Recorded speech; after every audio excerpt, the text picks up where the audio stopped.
बे मेलावनो बिबुंथि होनाय एनडिपि प्रग्रेसिभनि बुंथिगिरि बि बेंगा बिथां, बे मेलावनो बाहागो लानो हानाय एनडिपि प्रग्रेसिभनि लेङाइ आफादगिरि बि सायख्लं बिथां, बे मेलावनो बाहागो लानो हानाय जयेन्ट एक्शन कमिटिनि बोसोनगिरि आन्ड्रेयास हाज'वारि बिथां, इउपिपिएलनि बिबानगिरि बिथांमोन आरो दुलाराय बर' फरायसा आफादनि आंनि मावथि लोगोफोर, लोगोसे बे ओनसोलनिफ्राय बाहागो लाफैनो हानाय सिबिनां रायजो राजा नोंथांमोन, गिबियावनो बाहागो लानो हानाय साफ्रोमनोबो आङो गोसो गोरबोनि अननाय आरो सिबिनायखौ बावहरबाय। लोगोसे फैबाय थानाय रंजालि बैसागुनि बयनिसिमबो गाहाम हामलायनायखौ बावहरबाय आरो गोदान बोसोराव बयनिबो न'खराव बयनिबो जिउआव गोजोना फैयो आरो गावबा गावनि जि देरहासारनाय हास्थायनाय बे गासैखौबो मोनफुंनो हायो। बिनि थाखाय आङो अबंलावरिनि खाथियाव आर'ज गाबबाय। मानगोनां रायजोफोर, माखासे खोथाखौ एनडिपि प्रग्रेसिभनि बुंथिगिरि बिथाङा गेबेङैनो नोंथांमोननि सिगाङाव फोरमायनानै होबाय। जोङो जयैनो सोमावसारबाय थादों। मोनसे समाव जुदा जुदायै सोमावसारदोंमोन, नाथाय थांनाय 2013 मायथाइनिफ्राय जोङो जयै सोमावसारदों आरो बे सोमावसारनाया दिनै मोनसे थाखोआव सफैबाय, जि थाखोआव जोङो एखमबा खौसेयैनो भारत सरकारजों जिरायनो हायो, एखमबा जुदा जुदायै जोङो भारत सरकारजों सावरायनो हायो। जोंनि हारिनि थाखाय जोबोद मोनसे मोजां खौराङा जाहैबाय, गोलाव सम गावबा गावनि गेजेराव एना एनि जालायनानै, दाङाबाजि जालायनानै, गावबा गावनि गेजेराव जिउ जोबलायनाय मोनसे थासारि जोङो मोनदोंमोन। बे गासैबो थासारिखौ फोजोबनानै दिनै हारिनि बिग्रायारिफ्रा खौसे जाजोबनो हाबाय। बे जोंनि थाखाय बेसेबा गिदिर मोनसे खौरां। दा मानगोनां रायजोफोर, मालायजों जोङो नांलायनो हायो, जुक्ति हमलायनो हायो, जुजिलायनो हायो, नाथाय गावबा गावनि गेजेराव नांलाय खमलाय खालामनांगौ जायोब्ला बियो जोंनि थाखाय जोबोद दुखुनांथाव जायो। आरो बर' हारिनि गोलाव सम सोमावसारनायनि जारिमिनाव बेनो मोनसे दुखुनांथाव मोनसे बाहागो। बिटिसिआ जि समाव उदिया सम बिनानै सोमावसारदोंमोन, बिनि उनाव एबसुनि आलादा रायजो बिनानै सोमावसारनाय, बे गासैबो आन्थोरजयै सोमावसारनाय एनडिपिनि डिएलटिनि जेरावबो गावबा गावनि गेजेराव दाङाबाजि जाबोदों आरो बे दाङाबाजियानो बर' हारिखौ जोबोद खहा खालामदों। नाथाय दायो जोंनि गासैबो दैदेनगिरिफ्रा बुजिलायनानै बर'नि बिग्रायारिफ्रा खौसे जानांगौ होननानै रन्जन दैमारि बिथांनि एनडिपि प्रग्रेसिभ, जयेन्ट एक्शन कमिटि, एबसु, इउपिपिएल गासैबो ज' जानानै जोङो सोमावसारदों आरो जोङो हाबाफारि लादों। आरो बेवहाय दिनै बड' वुमेन जास्टिस फरामनिफ्रायबो जोंनि हाबाफारिखौ सम्पुर्ण बिथांमोना मदद होदों आरो गुबुन गुबुन जायगायाव बिसायख'थिनि मेल मिटिंफ्राव बिथांमोनाबो बाहागो लाफादों। दा बेनिखायनो दुलाराय बर' माहारिनि लुबैनाय हास्थायनाय बर' हारिया खौसे जानांगौ होननाया जोंनि गेजेराव दिनै खौसेथिया 90% फैबाय। नाथाय 10% फैयाखै।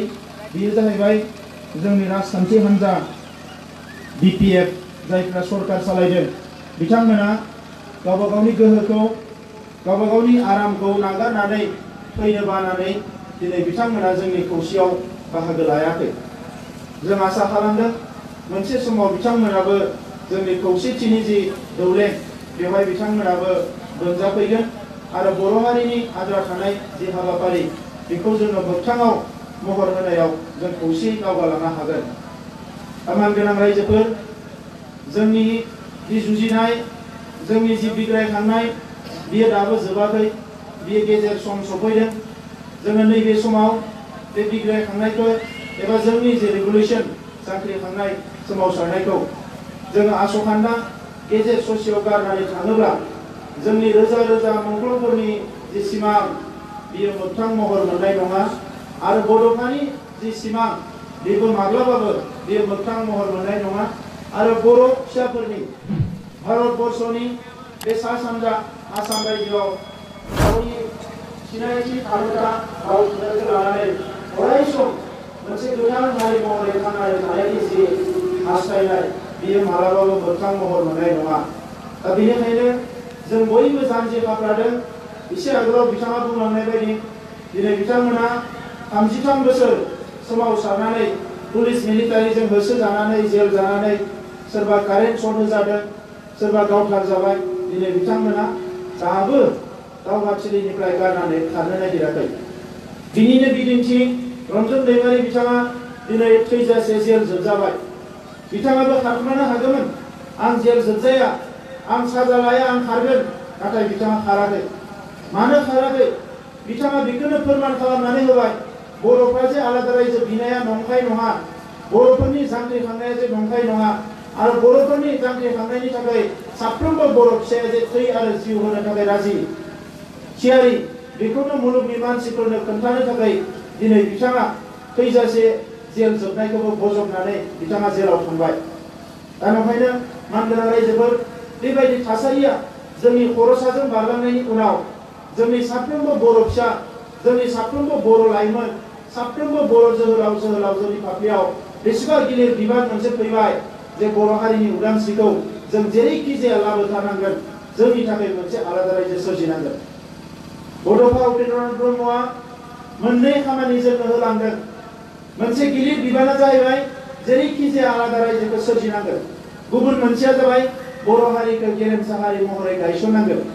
दा बे मोननै हाबाफारिखौ मावफुंनो हायोबानो मुलुगाव बर' हारिया बयजोंबो अनसायजानाय, बयजोंबो मान होजानाय, बयजोंबो बजबजानाय, बयजोंबो अराय सम गनायजानाय मोनसे हारि जानो हागोन। दा बेनिखायनो गिबिसिन हाबाफारि आलादा रायजो सोरजिनाय, बेखौ जोङो नारा नाथा नाजागासिनो दङ। आरो जोंनि नाजानाया फेलें थाङाखै। सोमावसारनायनि गेजेरजोंनो बर'फ्रा BSc मोनदों, सोमावसारनायनि गेजेरजोंनो बर' रावा गनायथि मोनदों, सोमावसारनायनि गेजेरजोंनो BTC मोनदों, सोमावसारनायनि गेजेरजोंनो बर' हारिया जि एफा एनै मोनदों बे गासैखौबो मोनबोदों। बर' हारिल' नङा, मुलुगाव गोबां हारि हारिसाफ्रा, गोबां हादोरफ्रा दिनै उदांस्रि जादों सोमावसारनायनि गेजेरजों। गोबां हारिया दिनै उदांस्रि मोनदों सोमावसारनायनि गेजेरजों। सोरबा थै होनांदों, सोरबा थै होनाङाखै, सोरबा जिउ होनांदों, सोरबा जिउ होनाङाखै। जोङो गासैबो बेखौ जोंनि लेखा बिलाइयाव फरायबानो मोनो। दा मानगोनां रायजोफोर, बर'फोरनि जांख्रिखांनायाबो मालायफोरनिफ्राय जुदा नङा। दिनै जोंनियावबो मोनसे हान्जाया गणतान्त्रिक खान्थिजों, सुबुं दारा खान्थिजों, अहिंसानि मोन्थोरजों सोमावसारदों, आरो गुबुन मोनसे हान्जाया हाथियार दैनानै सोमावसारदों। भारत उदांस्रि समावबो महात्मा गान्धीया गणतान्त्रिक लामाजों अहिंसानि मोन्थोरजों सोमावसारदोंमोन, आरो सुभाष चन्द्र बसआ हाथियार दैनानै आजाद हिन्द फौज दानानै सोमावसारदोंमोन। मुलुगनि जेसेबां उदांस्रिनि जांख्रिखांनाय, गोबाङानो दिनै हाथियार लानानै सोमावसारदों। नाथाय मोजां बाथ्राया बेनो जे जि समाव मुलुगनि मानसिफ्रा हाथियार लानानै सोमावसारनायखौ बिग्रायारि होननानै गनायथि होआ जाबाय, बिग्रायारिफोरनि गेजेरावनो गोबां हादोरनि माखासे बिग्रायारिफ्रा गोरोन्थि हाबा मावबाय। बेबायदि समाव जोंनि बर' हारिनिफ्राय जायफोर सिलाय लानानै बिग्रायखांदोंमोन, बिथांमोना दिनै सिजफायाराव फैबाय। आरो सिजफायाराव फैनानै जिरायनानै उन्दुनानै थायाखै। सिजफायाराव फैखांनायनि उनावनो गभर्नमेन्टजों बोरैहाय रायलायनानै बड'लेण्डनि जेंनाखौ सुस्रांनो हायो, आरो सोमावसारनायावबो बिथांमोना दिनै बारसोमनानै जेंनाखौ बोरै सुस्रांनो हायो, बिथांमोनाबो नारा नाथा नाजादों। आरो दिनै जों बयबो बर' फिसाफोरनि बिबान जे बे जेंनाखौ गाबोन समफोर मालाबा जोङो थाबनो सुस्रांनानै बर' हारिखौ गेरेमसा हारि लानायनि हाबाफारिखौ जों मावनांगोन। दा बेनिखायनो रायजोफोर, जोङो दुखु मोनदों। जोंनिनो सोरबा दैदेनगिरि, मैया दाख्लैसिम हाथियार दैनानै बड'लेण्ड बिग्रा बे दैदेनगिरिफ्रानो दिनै बुंदों सोमावसारनानै लाब गैया, सोमावसारनो नाङा, सोमावसारनायजों रायजो मोना, सोमावसारग्राफ्रा नाटकसो खालामदों। एबसु एनडिपिआ बायदिसिना खोथाफोर बानसावलाबायनानै जोंनि हारिनि गोसोखौ लोरबां खालामनो नागिरदों, आरो गुबुन हारिनि सिगाङाव जोंखौनो लासिंसिं खालामनो नागिरदों। दिनै बिथांमोना गावखौनो लाजिनाय मोनदों। मोनसे समाव राजा लामायाव, रेल लामायाव, हाग्रायाव थांनानै आलादा रायजो बिबाय। आलादा रायजो मोनाबा जों जिराया होननानै बिथांमोनाबो स्ल'गान होबाय, होख्रावबाय। नाथाय दिनै थांनानै MLA मन्त्रि EM GM सिट डिपुटिशिप जानानै बिथांमोना दिनै हारिनि खोथाखौ बावबाय। बिथांमोना राजा लामायाव फैनो हालिया, रेल लामायाव फैनो हालिया, फैनायखौ गोनांथि सानला। आइ आफा गोरिब गुन्द्रा रायजो राजानि थासारिखौ बिथांमोना बुजिला। ओंखायनो दिनै बिथांमोना लाजिनानै मालाया होख्रावनायखौ, मालाया खस्थ' खालामनायखौ नुनानै, मालायजों बुंजानानै लाजिनानै अन्तर आत्मायाव गावसोरनि लासिंसिं मोननानै दिनै बिथांमोना मालाय होख्रावनायखौ, मालाय सोमावसारनायखौ बिथांमोना नंखाय होननानै बिथांमोना दिनै गायसननो नागिरदों। दा मानगोनां रायजोफोर, बर'फोरनि जांख्रिखांनाया मालाबाबो नंखाय नङा। बड'फा उपेन्द्रनाथ ब्रह्मनि बड'लेण्ड बिनाया नंखाय नङामोन। एनडिबिनि बड'लेण्ड बिनाया, बर'लेण्ड बिनाया नंखाय नङा। बिएलटिनि आलादा रायजो बिनाया नंखाय नङा। मोनसेबो सोमावसारनाया नंखाय नङा। बर' थुनलाइ आफादनि हांखोनि सोमावसारनाया नंखाय नङा। दिनै सोरबा लिडारफ्रा बेखौ गावनि लाबनि थाखाय नंखाय होननानै फोरमान होनो नागिरदोंबा बेनिफ्राय दुखुनांथाव आरो लाजिनांथाव जेबो थानाय नङा। दा बेनिखायनो जों बयबो बेखौ बुजिखायो आरो बुजिखायनो बिथांमोना जेसेबां बुंदोंब्लाबो जोंनि रायजो राजाफ्रा दिनै हांख्रायनाय लोगो लोगो राजा लामायाव फैदों, हांख्रायनाय लोगो लोगो रेल लामायाव फैदों, हांख्रायनाय लोगो लोगोनो जायखिजाया थासारियावनो गसंथादों। जोबोद बाख्नायथाव। आङो गोसो गोरबोजों नोंथांमोनखौ बाख्नायो, नोंथांमोनखौ आङो सेलुट होयो। दा मानगोनां रायजोफोर, सोमावसारनाया आलादा रायजो मोननायनि मोनसे सबसे गोनांसिन लामाया जाबाय सोमावसारनाय। दा बेनिखायनो जोङो सोरबाया मा बुङा मानो जोङो सोमावसारलांबाय थानांगोन जेब्लासिम आलादा रायजोखौ मोना। नैथिया जाहैबाय आलादा रायजो मोननायनि लामाया राजखान्थि गेलेनाय। सोमावसारनायजों हादोरनि खुंथाय खान्थियाव थाग्रा मानसिफोरखौ जोङो नारसिननो हायो, हादोरनि सानसुमैफोरखौ जोङो नारसिननो हायो, हादोरनि बिथांखि लाग्राफोरखौ जोङो नारसिननो हायो सोमावसारनायजों। नाथाय बेखौ मोगथाङाव मावफुंनो थाखाय जोंनो एमएलए एमपिनि गोनां जायो। दा बेनिखायनो 1990 मायथाइयाव एमएलए दैथायहरनानै बिएससि दानायाव हाबा मावदोंमोन। 2001 मायथाइयाव एमएलए दैथायहरनानै बिटिसि दानायाव हाबा मावदोंमोन। आरो दाबो नैबे समाव जोंहा एमपि दैथायहरनानै गोदान मोनसे सुक्ति जानो थाखाय, माबा मोनसे दिखोनानै लाबोनो थाखाय दिल्लीयाव खामानि मावनो थाखाय जोङो राजखान्थियाव बाहागो लादों। बे जेबो गोरोन्थि खोथा नङा रायजोफोर। राजखान्थियाव बाहागो लानाया जेबो गोरोन्थि खोथा नङा। दा बेजों लोगोसे जोङो एसेम्ब्लियावबो बाहागो लानांगोन। मानोना जोंनो दिसपुराव जोंनि जानानै खोथा बुंग्रा जोंनो मानसि नांगोन, दिल्लीयाव जोंनि जानानै खोथा बुंग्रा मानसि नांगोन। जोङो 100 जन, 1000 जन, लाख जन मानसिया राजा लामायाव सानसे गसंनानै गभर्नमेन्टखौ जेसेबां प्रेसार होनो हायो, सासे एमपिया पार्लियामेन्टआव खेबसे गसंनानै बुंनानै बेजों समान प्रेसार होनो हायो। दा बेनिखायनो जोङो एमपि नांगोन। नाथाय दुखुनांथावा बेसो, एमपिया जोंहा दाबो दङ। रायजो सभायाव सासे एमपि बिपिएफनि, नाथाय बिथाङा बड'लेण्ड जेंना सुस्रांनांगोन होननानै फंसेबो खोथा बुङा। जोंहा एमएलए दाबो दङ। एमएलएखौ बादो मन्थ्रियानो दङ जोंहा 3। नाथाय 3 मन्थ्रिया बर' हारिनि जि गांनाय उखैनाय हास्थायनाय बेखौ सुफुंनो थाखाय एसेम्ब्लियाव फंसेबो खोथा बुङा। बिसोर दुखुनांथाव जादों। दा बेनिखायनो रायजोफोर, जुदि बिथांमोना जोंनि थाखाय सानलामा, जोंनि थाखाय मावलाबा, जोङो बिथांमोननि थाखाय साननायनि जेबो गोनांथि गैया। थामथि लामाया जाबाय सेथि लामाया सोमावसारनाय, नैथि लामाया राजखान्थि गेलेनाय आरो थामथि लामाया जाबाय सावरायनाय, कमिउनिकेशन, डिसकाशन, शेयारिं।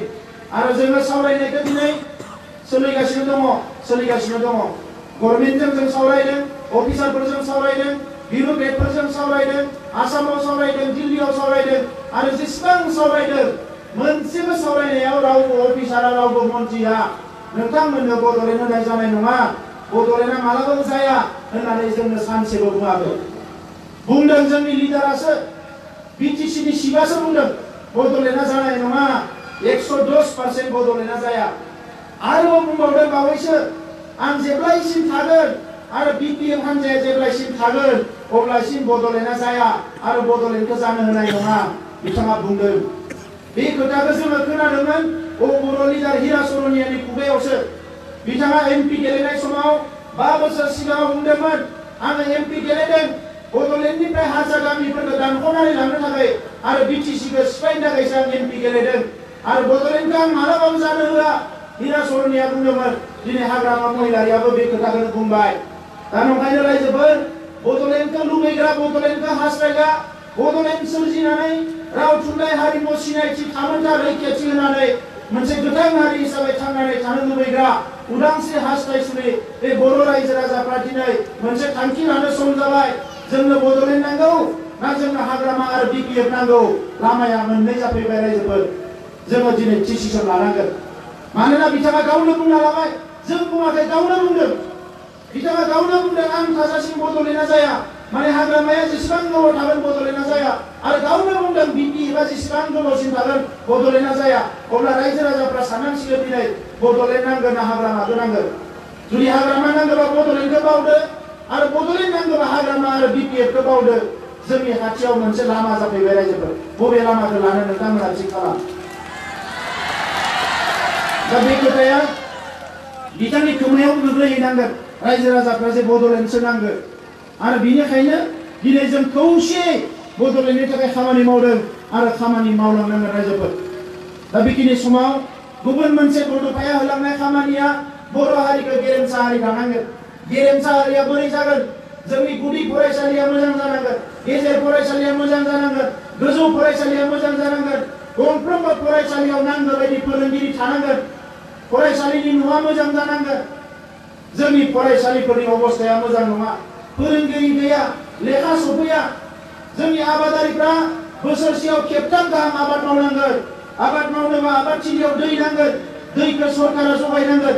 आबाद मावनो थाखाय ट्रेक्टर नांगोन, ट्रेक्टरखौ सरकारा होनांगोन। रांखान्थिया जोंहा जौगानांगोन, हारिमुआ जौगानांगोन। अब्ला जायगा जायगा जोंनिया कालचारेल भवन लुनानै होनांगोन, जाहाथे जोंनि मानसिफ्रा बेवहाय खाम जथा सिफुं दामनायनि ट्रेनिं लानो हायो। बेबायदि बेबस्थाखौ खालामनानै होनांगोन। नाथाय बिथांमोना जेबो मावाखै। ओंखायनो दिनै गेरेमसा हारि दानो थाखाय जोंनि जि गुबै थांखि, दुलाराय बर' फरायसा आफादा बड'फानि मुङाव मोनसे बड'फा गोजोरथियारि मिशन, मोनसे सास्टेनेबल चेन्जनि थाखाय गोजोरथियारि सोलायनायनि मोनसे बिथांखि जोङो लादों। आरो बिनि गेजेरजोंनो बर'नि समाज फोसाबनाय, दायना दुयना खोमसि फोथायनायखौ फोजोबस्रांनांगौ। बायदिसिना थासारिखौ, जुवा गेलेनाय बायदिसिना थासारिफोरखौ जोंहा फोजोबनांगौ। जोंनि गेजेराव फोथायलायै अनलायनाय गैयै थासारिखौ जोंहा फोजोबनांगौ। मोनसे गोग्गो समाज, आब्रुथि गोनां समाज दानांगौ। बे खोथाखौ लानानै जोङो हाबा मावबाय थादों। दा बे बिथिङाव नोंथांमोना अरायसम मदद होदों आरो नोंथांमोनानो नुदों। दिनै बिथांमोना बुंनाय बायदि दुलाराय बर' फरायसा आफादा मालाबाबो दालालि खालामाखै, मालाबाबो बेफार खालामाखै। जोङो जि मावदों हारिनि थाखाय मावदों। आरो बबेबा हारिया बबेबा समाव अलखदाव गोलैदों, दावराव दावसि जादों, दाङाबाजि जादों, बहाबा स्कुल गैया, फरायसालि गैया, माबा माबि जादों। दुलाराय बर' फरायसा आफादा अरायसम गसंदों। आरो बे दुलाराय बर' फरायसा आफादनि हाबा मावनाय, रायजो राजाफोरजों गोरोबनानै थानाय, बेखौ बिथांमोना हजम खालामनो हायैनि दिनै दुलाराय बर' फरायसा आफादनि सायाव गाज्रि गाज्रि खोथाफोरखौ बुंनो हमदों रायजोफोर। नोंथांमोना बेखौ बुजिखायो। आंनि बुजिनायाव बियो ओरैसो जे बिथाङा मिटिंआव फैनानै जोंखौ बायदिसिना रायो। जोंखौ मानो रायो? आधा घन्टा 20 मिनिट लेक्सार होयो। बेवहाय बिथाङा जुदि 20 मिनिट लेक्सार होयोबा 15 मिनिट जोंखौ रायो आरो आंखौ रायो। मानो रायो? मानोना बिथाङा रायजो राजाफोरनो होनो हानाय मावनाय जेबो गैया। ओंखायनो इलेक्सनाव भट बिनो फैनांगोन, फैयाबा गाज्रि मोनगोन। दिनै जों फैबाय, साननैसो उनाव उरां लानानै बेयाव बाफैलायगोन बिथाङा। बानानै बुंगोन रायजोफोरनि सिगाङाव, माने ओरैबायदि रायजोफोरनो होनो बिथाङा जेबो गैया। बिनिखायनो बिथाङा रायनानैनो समखौ हगार हरो, मालायखौ बखिनानैनो समखौ हगार हरो। बिनिफ्राय उरां जाहाजाव हेलिकप्टाराव गाखोनानै ब्लड थांफिनो। बेनो बिथांनि आखला। दा नंखायनो रायजोफोर, दिनै बिथांनि रायनाय मानायफोरखौ लानानै जोंहा जेबो साननांगौ गैया। आंबो सानाखै। आंखौनो बुंदों बिथाङा दालालि, साल दंफां फानना जाग्रा बायदिसिना हेन टेन बुंगासिनो दङ। बनखौ सोर फानना जादों रायजोफोर? बनखौ सोर फाननानै जादों? दिनै बिथांनि 17 बोसोर सासन, उदालगुरिनिफ्राय लानानै सनितपुरनिफ्राय लानानै क'क्राझारसिम 4-5 रोजासो बर' फिसाफ्रा, आदिबासिफ्रा बन फाननानै जायो। बै बन फाननानै जाग्राफोरनि थाखाय बिथांनियाव जेबो आसनि गैया, स्किम गैया जेबो। दिनै बिथाङा बखिसोसो बन फाननानै जाग्राफोरखौ। आंखौथ' बुंनाय जायाखै। साल दंफां फाननाय आंहा दंफांजों जेबो लिंक गैया। नाथाय बिथाङा बै गोरिब गुन्द्रानि थाखाय जेबो मावाखै। दिनै मानो बन फानना जानांगौ? बन फानना जानाया रंजानाय नङा। हाग्रायाव थांनानै मोसा मुफुर बायदिसिना थासारियाव गोग्लैनानै बिथांमोना बन लाबोनानै फाननानै माइरं बायनानै जायो। दिनै बे बिदा फंबायफोरखौ मानो नायाखै बिथांमोनालाय? जोङो दा बेखौसो सोंनो नागिरदों। मानो बुङाखै जे आदा बन फाननांला दिनैनिफ्राय 1 लाख थाखा लन होगोन बोरमा फिसिनानै जा। फंबाय बन फाननांला दिनैनिफ्राय 50,000 लन होगोन दाउ फिसिनानै जा, अमा फिसिनानै जा, मैगं मैला गायनानै जा। दिनैसिम रावबो सोरबा सासे बन फानग्रानो लन होदोंना? सासेनोबो होआखै। आरो उनाव थांनानै बखिदों बन फाननानै जाग्रा होननानै, दंफां फाननानै जाग्रा। दा दिनै बिथाङा जोंखौ बुंदों जे नोंसोर एसेबां जाम्बा, मानो बुंनो रोङाखै बेफोर खोथाखौलाय बुं आंखौ होननानै। दा दिनै जों ओंखायनो बुंदों जे सार आदा नोंथांखौ जों खुलुमदों। बे बन फानना जाग्रा 4,000 5,000 बर' फिसाफोरखौ नायफिनदो। जों हाग्रामा महिलारिखौ खावलायदों। बेल' नङा, दिनै 4,000 5,000सो बर' आइजोफोरा जौ फाननानै न'खर सामलायगासिनो दङ। बिसोरखौ मा खालामनो? गाबोन समफोर बुंगोन नामा जौ फाननानै जाग्रा होननानै नों रायगोन नामा? बिथांमोननि थाखाय नोंनि आसनिया मा? मानो बुङाखै आब'मोन जौ फाननो गारदो, जों नोंथांमोननो जि दानो लन होगोन, बायदिसिना हेबनो लन होगोन, आसार बानायनो फोरोंगोन, सेल्फ हेल्प ग्रुपफोरखौ दाउ अमा फिसिनो दाउदै बरननो जोङो फोरोंगोन। बे खोथाफोरखौ मानो बुङाखै? दिनै बेफोर खोथाया बिसिनियाव गैया।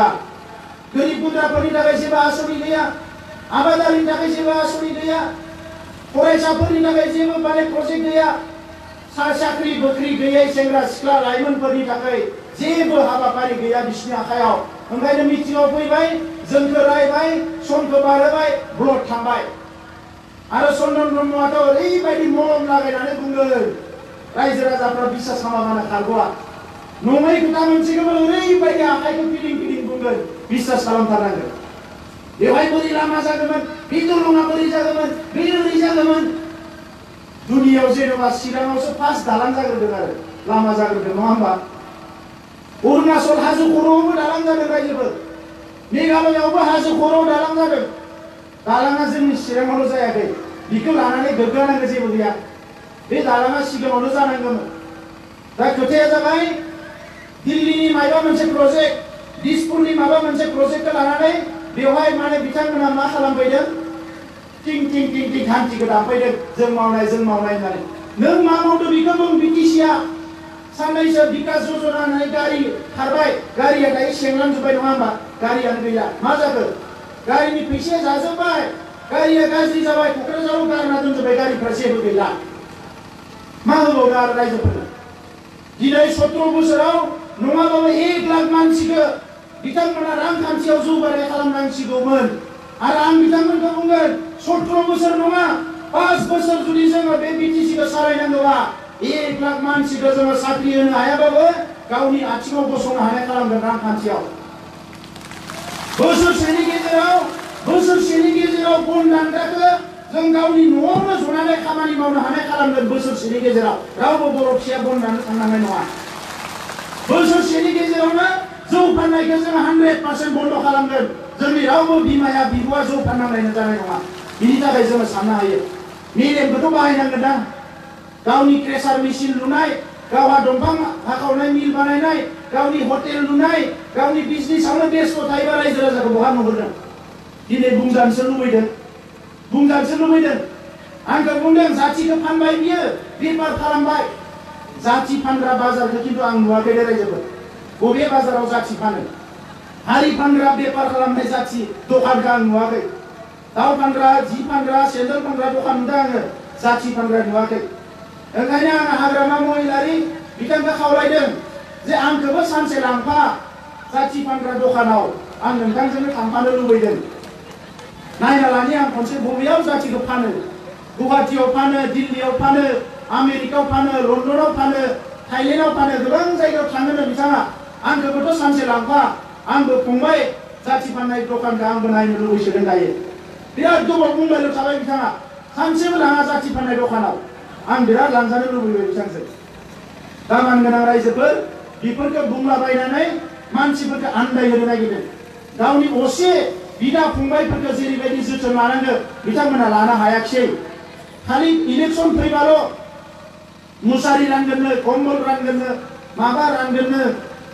जोंथ' मिथिगौ, बयबो बुङो डिपुटि चिफआनो बयनिख्रुइ लेखा गोरोंसिन बयनिख्रुइ मोजांसिन खामानि मावोबा मावनो हायो नाथाय मानो सिरि थायै बिथाङा जों मिथिया दा बिथांमोन बायदियाबो जुदि मुसारि राननाय कम्बल राननायावसो लोगो जायोबा मोजां मोजां खोथाफोरखौ साननो रोङाबा बिनिख्रुइ दुखुनांथाव आरो जेबो थानाय नङा आरो मैया बहा मिटिं जादोंमोनथाय इउटिउबाव नुदों जोङो माने माबायाव मबाइलाव ओरैबायदि हब्रा बुंदों मोनद' हारिया एसटि जानांगोन एसटि जायोबा बिराद माने मोजां जागोन एसटिया जाथारनांगोन मोनद' हारिखौ एसटि जानांगोन मोनद' हारिया एसटि जायोबा दा जिखिनि मिलिटारि साख्रि मोनदों थार्ड ग्रेड फोर्थ ग्रेड साख्रि मोनदों बेबो बै जौगानाय हारिफोरजों जाजाजोबगोन रायजोफोर जाजाजोबगोन हाग्रामाया बुंबाय राजखान्थिनि थाखाय चन्द्रना बुंबाय खाम्फाया बुंबाय आब' प्रमिलायाबो बुंबाय सासे बिमा हिसाबै सासे आइजो दैदेनगिरि हिसाबै जों बिथांखौ सिबियो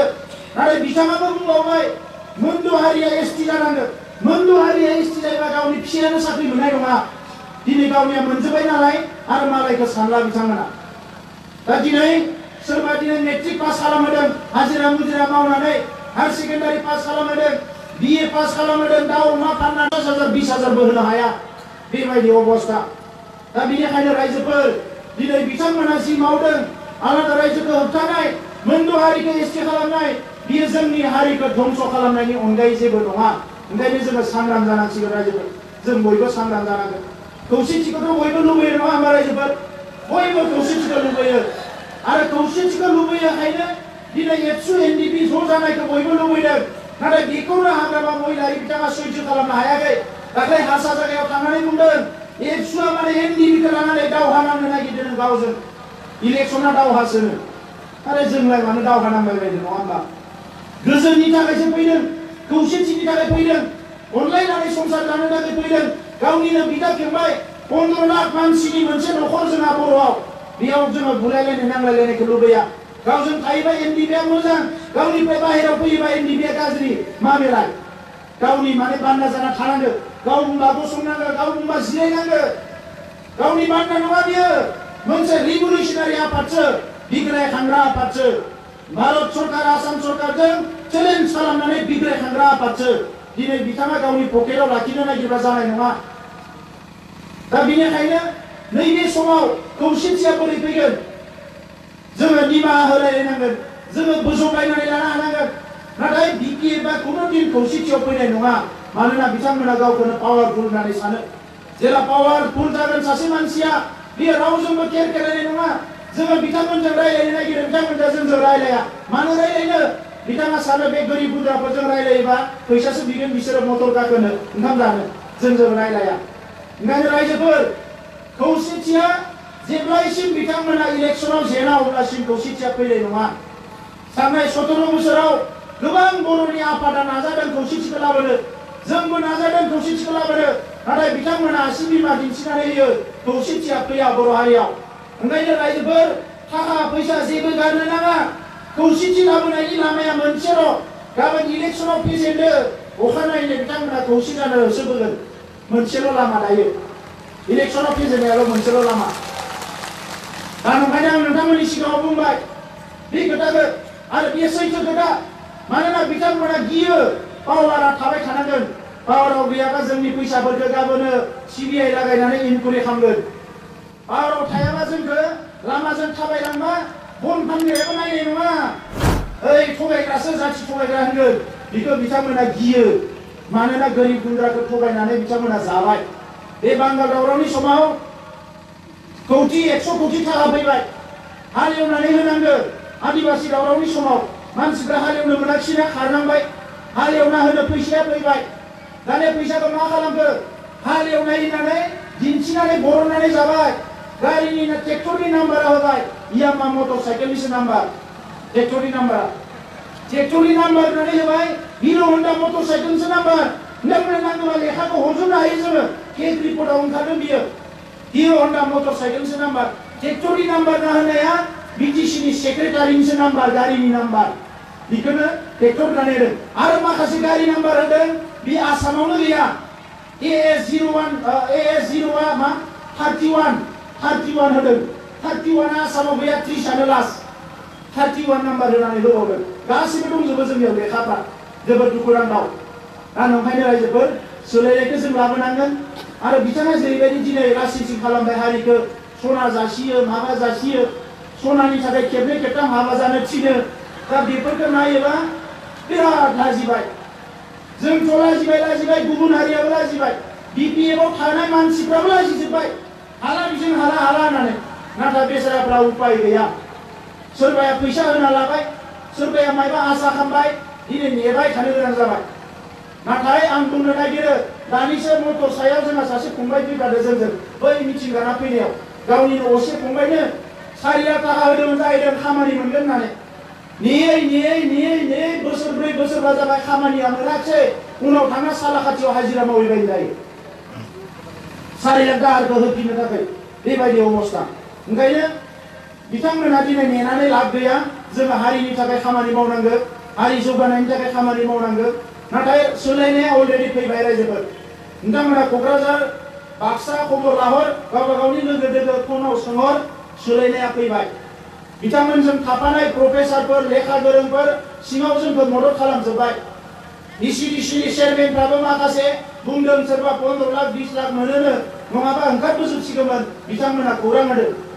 आरोबाव हारियाव ओरैबायदि खौसे फैबाय आसरित आर्मि CRP पुलिस ITBP जेराव साख्रि मावनाय गासिबो जोंनो खौरां हरजोब्बाय जे जों न' बुंहरजोब्बाय एबार UPPLनो भट होनांगौ UGनोनो भट होनांगौ। मैया काश्मीरनिफ्राय सासे अफिसारा फन हरदों आर्मिनि अफिसार जाबाय बिथाङा थानो हायाखै जाहैदों टिभि नायै मोनानि 8टा बाजियाव फन हरबाय बर' नोंथां जेबो गिनाङा बे माबाया मा बुखिबाय थादों बेहा बारा दिन गैला बड'लेण्ड बिनांगौ जों नोंथांजों दङ सिदा खोथा बुंहरदों। आर्मि रिटायार्ड न'आव फैबायनो तामुलपुरनि मैया फन हरदों फंबाय बे जानला मानलाजों जानाय नङा रायजो जानांगौ 24 बोसोरखौ बाहेरायाव थाहैबाय आं फैफिनबाय आरो लोगो एबसुआव जइन खालामफैबाय आं होनना बुंदों आर्मि रिटायार्ड आरो रायजोआ बिनांगौ जोंहा।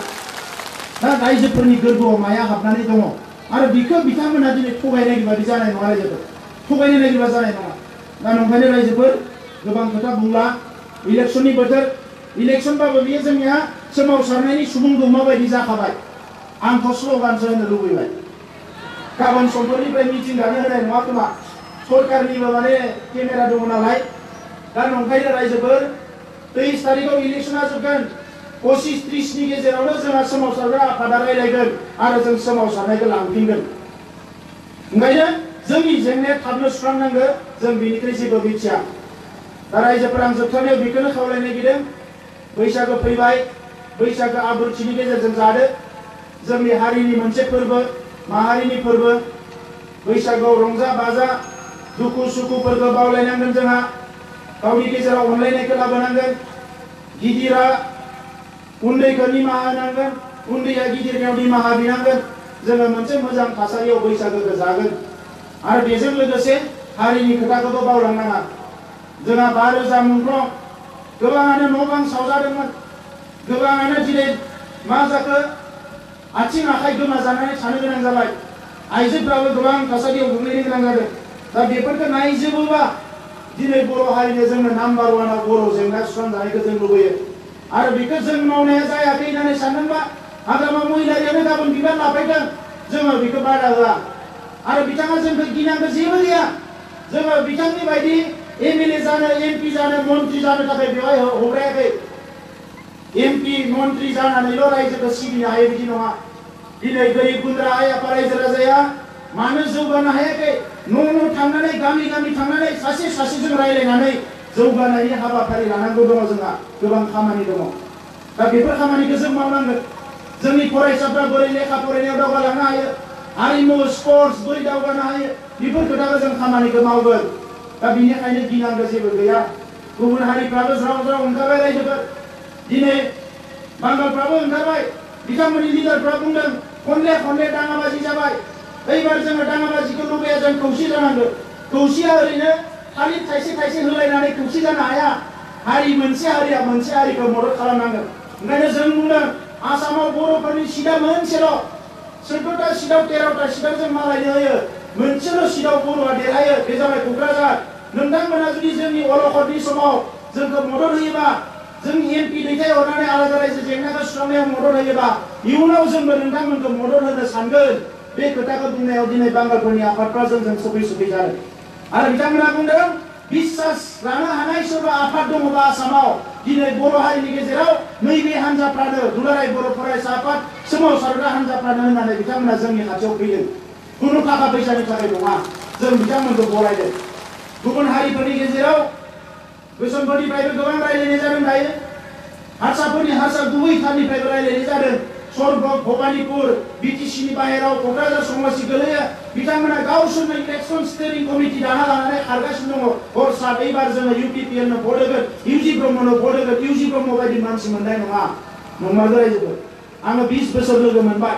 20 बोसोराव इउजि ब्रह्म बिथांखौ खुनु लब लालासानि खोथा नुवाखै। गुबुन आफादफ्रा बिजेपि कंग्रेस लिंफैयो, जोंनि जानानै जेरै थाखा फैसा होगोन, मन्त्रि होगोन, बिथाङा खुनु लोरसोर जाया। बिथाङा बड'फाखौ लोगो मोननाय, बड'फानि नीति आदर्शखौ खुनु दिन बावलांनो हाया आरो बावनाय नङा। बे जाबाय इउजि ब्रह्म, सासे सानसुमै जौ सेरेबनि खाथियाव थानाय मानसि, लेखा गोरों मानसि, लेखा लिरग्रा मानसि। दिल्लीखौ बिथाङा मोजाङै मिथिगौ आरो बिथांखौ दिल्लीया मोजाङै मिथिगौ। बेनिखायनो बिथांखौ एमपि बानायना हरनाया साफ्रोमबो बर' फिसानि बिबान। आरो बिथांखौ एमपि बानायना हरनो हायोबा जोंनि खामानिया दिल्लीयाव जोबोद गोरलै जागोन। आरो लोगोसे हारिखौ बुहुमाव बिथाङा मुंदांखा खालामनो हागोन। गोबां खोथाफोरखौ बिथाङा पार्लियामेन्टआव रायलायनानै जोंनि हारिखौ मिथिजानाय मोनसे हारि खालामनो हागोन। बेनिखायनो गोसोखौ गोनो गोथो खालामनाङा। न'खरनि आलासि न'नि गासैखौबो सावरायजोब। आरो नोंथांमोननो आं मोनसे बिबान होबावबाय। संसार जानायाव आबादारियानो जाथों, बेफार फालांगियानो खालामथों, साख्रियानो मावथों, राजखान्थियानो खालामथों, बयहाबो जोंहा सासे नङा सासे हारसा लोगो दङ, गुबुन हारिनि लोगो दङ। ओंखायनो आइजोफोरानो जाथों, हौवाफोरानो जाथों, गासैबो गुबुन हारिनि सासे मानसिफोरखौ नोंथांमोना बुजाय जे जोंनो जाहाथे भटखौ होयो। जोंबो नोंथांमोनखौ उनाव अनफिनगोन, नायफिनगोन। बे खोथाखौ बुंनानै जाहाथे भटखौ आदाय खालामो, आं नोंथांमोनखौ खावलायबाय। दा जोबनायनि सिगाङावनो मोननै खोथा बुंना फोजोबगोन। मोनसेया जाबाय गावनि गथ'फोरखौ लेखा फरायहोनाय। लेखा फरायनायाव कमप्रमाइज खालामनाङा, खुनु कमप्रमाइज खालामनाङा लेखा फरायनायाव। नैबे मुलुगाव थांना थानांगौबा जोंनि गथ'फ्रा लेखा फरायथारनांगोन। ओंखाम मोनजादोंना मोनजाया बेजों खोथा गैया, लेखाखौ फरायथारनांगोन। दिनै बिहारनि दाख्लै बावै नुदों नोंथांमोना, पेट्रल पाम्पआव थाव सोयो बिफाया, बिनि गथ'आ IAS टपार जादों। सोरबा हाजिरा मुजिरा मावग्रानि फिसाजोआ IAS टपार जादों थांनाय बोसोराव साउथ इन्डियानि। जोंनि गथ'फ्रा मानो हाया? जोंनियाबो हायो। आरो खेबसे नोंनि गथ'आ मानसि जायोबा, डाक्टार इन्जिनियार जायोबा, IAS अफिसार जायोबा, नोङो जिखौ मानसि जोनोम जानानै दाख्राय इसोरखौ दाय होदोंमोन, आंखौ मानो जोनोम होनाय, खेबसेयावनो नोंनि खाफाला गेवगोन। आरो बिखौ रावबो थाखा फैसा होनानै खालामनो हाया, नोंथाङा गावनो हायो। ओंखायनो गथ'फोरखौ बयबो लेखा फरायहोनायाव गोसो हो। लाइमोनफोरखौ दिनै मोनसे डाइरेक्सनाव लानांगोन। साख्रि बाख्रि गैया मालाय मा जानाय? बे ओनसोलाव गोबां हा दङ, बोरमा फिसिनो हायो, अमा फिसिनो हायो, दाउ फिसिनो हायो, मैगं थाइगं गायनानै रांखान्थिखौ जौगाहोनो हायो, औवा गायनो हायो, राबार गायनो हायो, साहा गायनो हायो। बयबो लाइमोनफ्रा ओरैनो जिरायना थानाङा। लेखा फरायदों, डिग्री फरायदों, MA फरायदों, न'आव दङ, खामानि माव, फैसा खामाय। रांखान्थियाव जोङो मजबुत जानांगोन। रांखान्थियाव लोरबां जायोबा जानाय नङा। बेनिफ्राय नैथि जोबोद गोनां खोथाया जाहैबाय गावनि गथ'फोरखौ आखल आखुखौ मोजाङै दा उन्दैनिफ्रायनो। अननायनि गेजेरजों गथ'फोरखौ ओरैबायदि अन जाहाथे गथ'आ देरनानै गाबोन कलेज फरायनो थाङोबा, इउनिभार्सिटि फरायनो थाङोबा गाज्रि खामानि मावनो हाया। जोङो गिनाय मोनदों। गामियाव थानायावथ' थिगानो थायो गथ'फ्रा, जै गुवाहाटियाव फरायनो थांबाय, बहाबा फरायनो थांबाय, साफा सानै मोजां गथ'आनो गाज्रि लोगोफोरजों गोलैनानै गाज्रि जाहैयो। दा बिमा बिफायाबो बेवहाय जेबो खालामहैनो हाया। फैसा थाखाखौ जगान हरबाय, बिनिफ्राय दैथायहरबाय थाबाय। ओजों गथ'आ मा खालामदों? उनाव थांनानै जेला दिल्लीयाव फरायनो थांनानै गाज्रि जाबाय, शिलंआव फरायनो थांना गाज्रि जाबाय, जों जोबोद दुखु मोनो। दा नंखायनो ओरैबायदि अन जाहाथे गाबोन न'निफ्राय बाहेरायाव थाङोबा गाज्रि खामानि मावनायनि सिगाङाव 100 बार सानो, नैबे खामानिखौ मावबा आंनि आइया दुखु मोनगोन, आंनि आफाया दुखु मोनगोन, आं बे खामानिखौ मावनो हाया, आंनि गामिनि मानसिफ्रा दुखु मोनगोन, आं बे खामानिखौ मावनो हाया, आं बे जिनिसखौ जानो हाया, बे जिनिसखौ लोंनो हाया, बे गाज्रि खोथाखौ आं बुंनो हाया, साननो हाया, आंनि आइ आफाया दुखु मोनगोन, आत्माया। बेबायदि जाहाथे जोंनि गथ'फोरखौ आखल आखु दानो हायो। दा रायजोफोर गोबां खोथा बुंला, आं बेखिनिखौनो बुंबाय।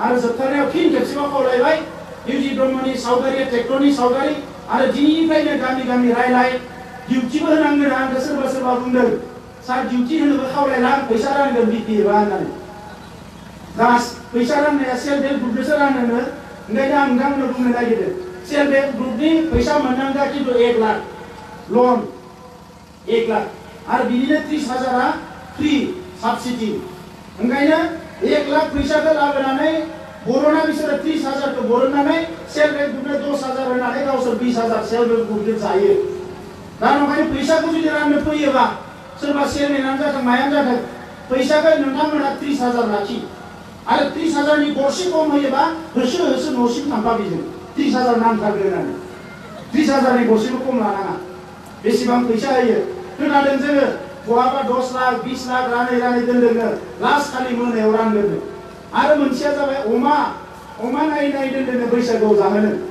दा बर'नि गावनि बिमा बिफाखौ बेबायदि अमाजों थगायनायबा बोरै जानो रायजोफोर नङा होमबा दा बेफोरजों राजनितिया सोलिया दा बेनिखायनो जोबथारनायाव फिन खेबसेबाव गोसो गोरबोनि अननायखौ हरबाय आरो माबाफोर नोंथांमोनखौ खस्थ' मोनहोदोंबा आन्दलनाव मायाव सान्दुङाव गसंहोनानै बिनि थाखाय आं निमाहा बिबाय बियो बर'फोरनिनो सोमावसारनायखौ लांबाय थानांगोन नोंथाङाबो फैबा आंबो फैबासो सोमावसारनाया जागोन आरो बिनि गेजेरावनो सोरबाया फैनानै गन्दगल खालामोबा बेखौ बयबो बुंनो हानांगोन नोङो साइड जाथ'दो बेखौ जों बुंनो हानांगोन अब्लासो जोंनि सोमावसारनाया जाफुंसार जागोन फिन खेबसेबाव नोंथांमोननि आलो गोजोननि थाखाय अराय संसारा जाहाथे गोजोन जायो बिनि थाखाय इसोरनियाव आरज गाबबाय आरो बेखौनो बुंनानै आंनि बुंनायखौ फोजोबबाय गोजोनथों।